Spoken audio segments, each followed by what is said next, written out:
Bible के अनुसार प्रार्थना करने के लिए निम्नलिखित विस्तृत निर्देश और दिशा निर्देश दिए गए हैं। यह मार्गदर्शन आपको प्रार्थना की प्रक्रिया और उसके महत्व को समझने में सहायता करेगा।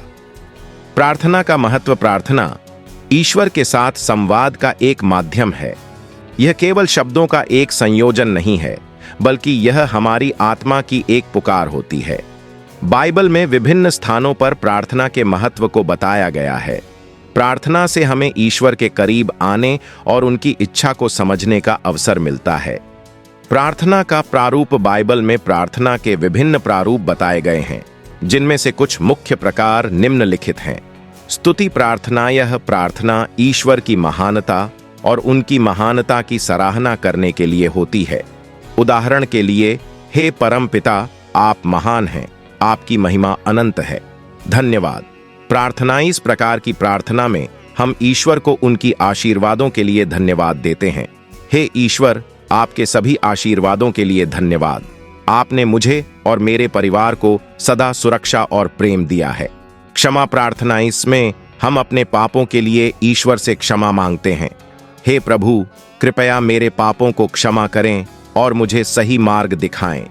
निवेदन प्रार्थना। इस प्रकार की प्रार्थना में हम अपनी और दूसरों की जरूरतों के लिए प्रार्थना करते हैं।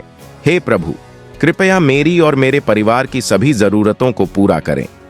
प्रार्थना के तत्व। प्रार्थना में मुख्य रूप से 4 तत्व होते हैं। आदर, ईश्वर का आदर और सम्मान करना। आभार, आशीर्वादों के लिए धन्यवाद देना। प्रायश्चित, पापों के लिए क्षमा मांगना। निवेदन, अपनी और दूसरों की जरूरतों को ईश्वर के सामने रखना। प्रार्थना के समय। प्रार्थना का कोई निर्धारित समय नहीं है, आप किसी भी समय प्रार्थना कर सकते हैं। बाइबल में उल्लेख किया गया है कि हमें लगातार प्रार्थना करनी चाहिए। सुबह उठते ही, खाने से पहले, सोने से पहले और किसी भी संकट के समय प्रार्थना करना अच्छा होता है।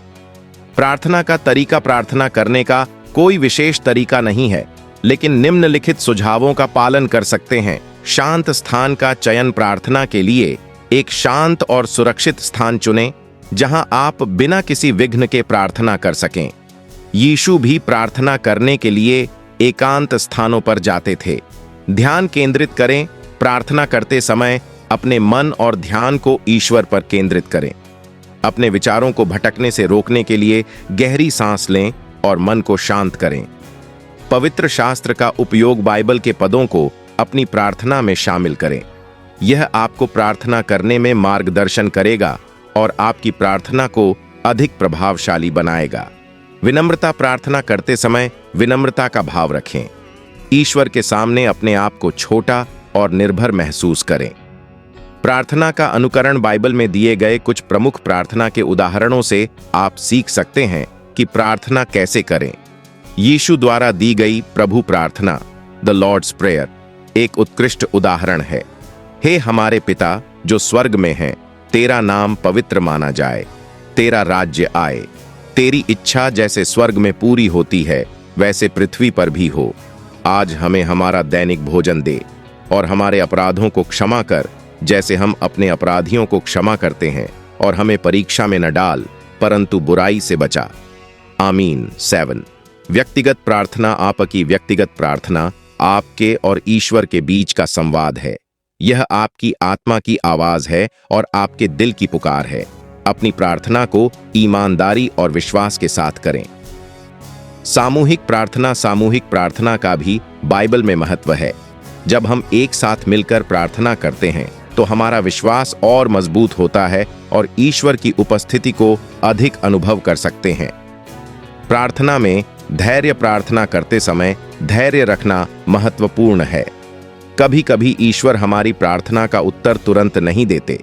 हमें धैर्य और विश्वास के साथ प्रतीक्षा करनी चाहिए कि ईश्वर हमारी प्रार्थना सुन रहे हैं और उचित समय पर उत्तर देंगे। निष्कर्ष। प्रार्थना ईश्वर के साथ हमारे संबंध को मजबूत करने का एक महत्वपूर्ण साधन है। बाइबल हमें सिखाती है कि प्रार्थना हमें न केवल ईश्वर के करीब लाती है, बल्कि हमें उनकी इच्छा को समझने और उसे अपने जीवन में लागू करने में भी मदद करती है। ईमानदारी, विनम्रता और विश्वास के साथ प्रार्थना करें और देखिए कैसे ईश्वर आपके जीवन में चमत्कार करते हैं।